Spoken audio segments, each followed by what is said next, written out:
तो दोस्तों ये वीडियो जो इस समय आप स्क्रीन पर देख रहे हैं ये मुश्किल से अब से 20 मिनट पहले निकलकर सामने आई है और ये अमेरिका की वीडियो है और जहां पर ये कांड हो रहा है ये एक ऐतिहासिक स्थल है। दरअसल इसे अमेरिका की आज़ादी से भी 22 साल पहले बनाया गया था। अमेरिका 1776 में आज़ाद हुआ था।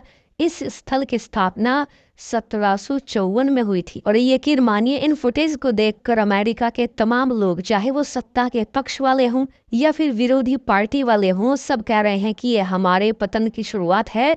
250 साल में हमने जो भी बनाया है वो नष्ट होने की कगार पर है। और ये बात बिल्कुल सही भी है क्योंकि इसे आप भारत की गुलामी से जोड़कर भी देख सकते हैं। अगर आप भारत का पूरा इतिहास उठाकर देखोगे तो आप पाओगे कि भारत को सैकड़ों बार हमलों का सामना करना पड़ा।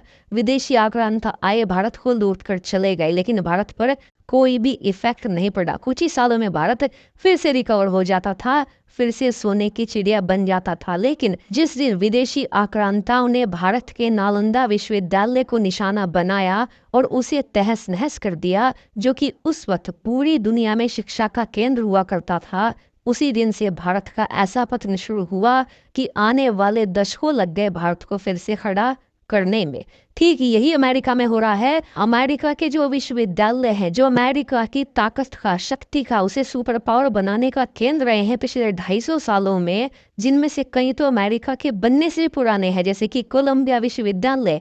उन विश्वविद्यालयों की हालत पिछले 20 सालों में इतनी बदतर हो चली है कि वो आतंकियों का एक ठिकाना बन चुके हैं। स्क्रीन पर आप देखिए, हाल ही में अमेरिका की जो कोलंबिया विश्वविद्यालय है, जिसकी वीडियो मैंने आपको शुरुआत में दिखाई थी, उसमें आतंकी आकर प्रोटेस्ट कर रहे हैं और इसको खुद आतंकी ही कह रहे हैं कि जी हाँ, हमने अपने लोग, अपने परिवार के लोग भेजे हैं कोलंबिया विश्वविद्यालय में, जो कि वहाँ प्रोटेस्टर्स को न सिर्फ समर्थन दे रहे हैं बल्कि जो छात्र हैं उन्हें उकसा भी रहे हैं इजराइल के खिलाफ।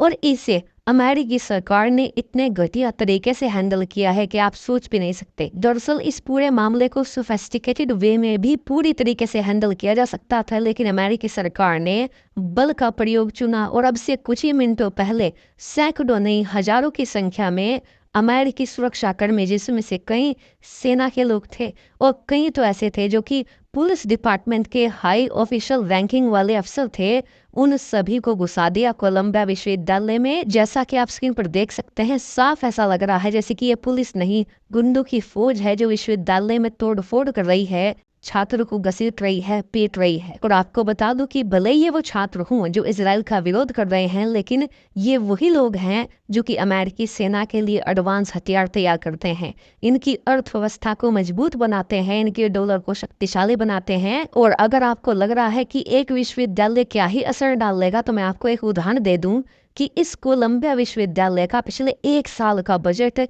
लगभग 10 अरब डॉलर था। कितनी बड़ी रकम है। पाकिस्तान की तीनों सेनाओं का टोटल जो डिफेंस बजट है, रक्षा बजट है, वो इसी के बराबर है। यानी कि पाकिस्तान की सेना जितना अपने ऊपर खर्च करती है उतना ही अमेरिका का ये विश्वविद्यालय अपने छात्रों पर खर्च करता है। और ये पैसा कहाँ जाता है? अमेरिका को शक्तिशाली बनाने में। ये छात्र नई नई रिसर्च करते हैं, नए नए हथियार बनाते हैं, नई नई प्रकार की ऐसी टेक्नोलॉजी विकसित करते हैं जिससे कि अमेरिकी अर्थव्यवस्था को कई ट्रिलियन डॉलर का मुनाफा होता है। लेकिन अब इन्हीं विश्वविद्यालयों पर, इन्हीं छात्रों पर ऐसी कार्रवाई की जा रही है जो कि देखकर अमेरिकी लोग ही कह रहे हैं कि देखिए, हम भले ही इजराइल के समर्थन हो, लेकिन छात्रों के खिलाफ ऐसी कार्रवाई शोभा नहीं देती, कहीं ये हमारे पतन का कारण ना बन जाए।